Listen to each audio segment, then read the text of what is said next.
இந்த குழம்பு இதுக்கு முன்னாடி உங்கள் வீட்டில் செஞ்சுருக்கிறீங்களா? சூப்பரான பாரம்பரியமான பருப்பு உருண்டை குழம்பு தாங்க. இந்த குழம்பு ஒரே ஒரு முறை செஞ்சு பாருங்கள், டேஸ்ட் அல்டிமேட்டாக இருக்கும். வாங்க எப்படி செய்யுதுன்னு சொல்லிட்டு வீடியோக்குள்ளே போகலாம். Hello guys, welcome to Vaidehi media. Friends, இன்றைக்கி நம்ம வீடியோவில் பாரம்பரியமான செம்ம டேஸ்டான பருப்பு உருண்டை குழம்பு எப்படி செய்கிறோன்னு தான் பார்க்க போகிறோம்.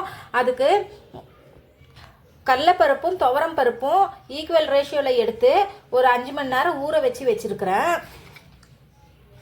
1 ஸ்பூன் சோம்பு, 1/4 ஸ்பூன் உப்பு, 3 வரமிளகா போட்டுக்கிறேன். இதை போட்டு நல்லா நைஸாக அரைச்சி எடுத்துக்கணும். ப்ளஸ் இங்கே பாருங்கள், பருப்பு அரைச்சிட்டேன். இந்த அளவுக்கு நல்லா திக்காக இருக்கணும். கொஞ்சம் கூட தண்ணி ஊற்றாமல் அரைக்கணும். இப்போ இதில் 1/2 கப் வெங்காயம், ஒரு 1/4 கப் அளவுக்கு தேங்காய் எடுத்துருக்கிறேன், பொடிசாக கட் பண்ணிவிட்டு அதை ஆட் பண்ணிக்கணும்.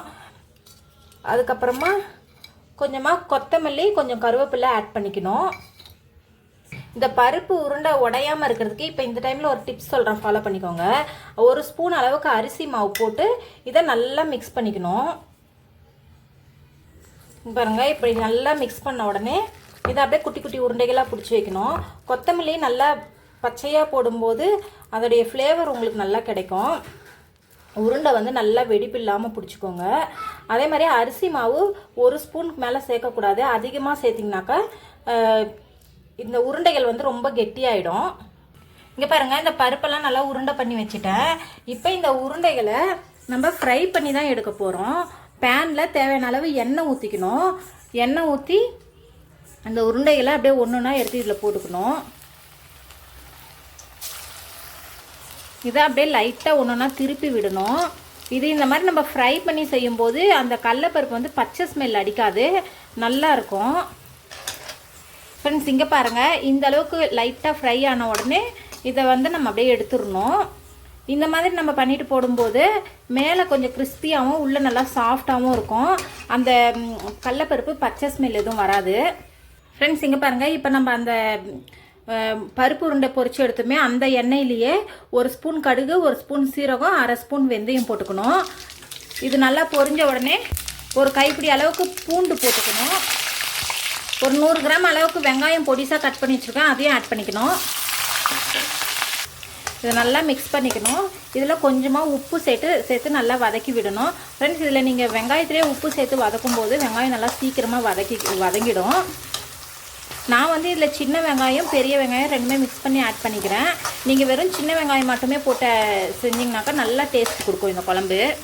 அடுத்து இதில் ஒரு கொத்து கருவேப்பிலை சேர்த்து நல்லா வதக்கிக்கோங்க. ஃப்ரெண்ட்ஸ், வெங்காயம் நல்லா இந்த அளவுக்கு வதங்கின உடனே ஒரு 2 மீடியம் சைஸ் அளவுக்கு தக்காளி பொடிசாக கட் பண்ணி வச்சுருக்கிறேன், அதை ஆட் பண்ணி நல்லா மிக்ஸ் பண்ணிக்கணும். ஃப்ரெண்ட்ஸ், இங்கே பாருங்கள், தக்காளி நல்லா சாஃப்டாக வதங்கிடுச்சு. இப்போ இந்த ஸ்டேஜில் இது கூட நம்ம மசாலா பவுடர்லாம் சேர்த்துடலாம். 1/2 ஸ்பூன் காஷ்மீர் மிளகாய்த்தூள், 1/4 ஸ்பூன் மஞ்சத்தூள், 1/2 ஸ்பூன் குழம்பு மிளகாய்த்தூள், 1 ஸ்பூன் தனியாத்தூள் போட்டு நல்லா மிக்ஸ் பண்ணிக்கணும். பாருங்கள், நல்லா மிக்ஸ் பண்ணியாச்சு. அந்த பச்சை ஸ்மெல்லாம் போயிடுச்சு. இப்போ இதில் ஒரு நெல்லிக்காய் சைஸில் புளி எடுத்து நல்லா கரைச்சி வடிகட்டி வச்சுருக்கிறேன், அதையும் ஊற்றி நல்லா மிக்ஸ் பண்ணிக்கணும். பாருங்க, நல்லா மிக்ஸ் பண்ணியாச்சு. இப்போ இந்த கிரேவிக்கு தண்ணி எவ்வளோ தேவையோ அந்தளவுக்கு தண்ணி ஆட் பண்ணிக்கணும்.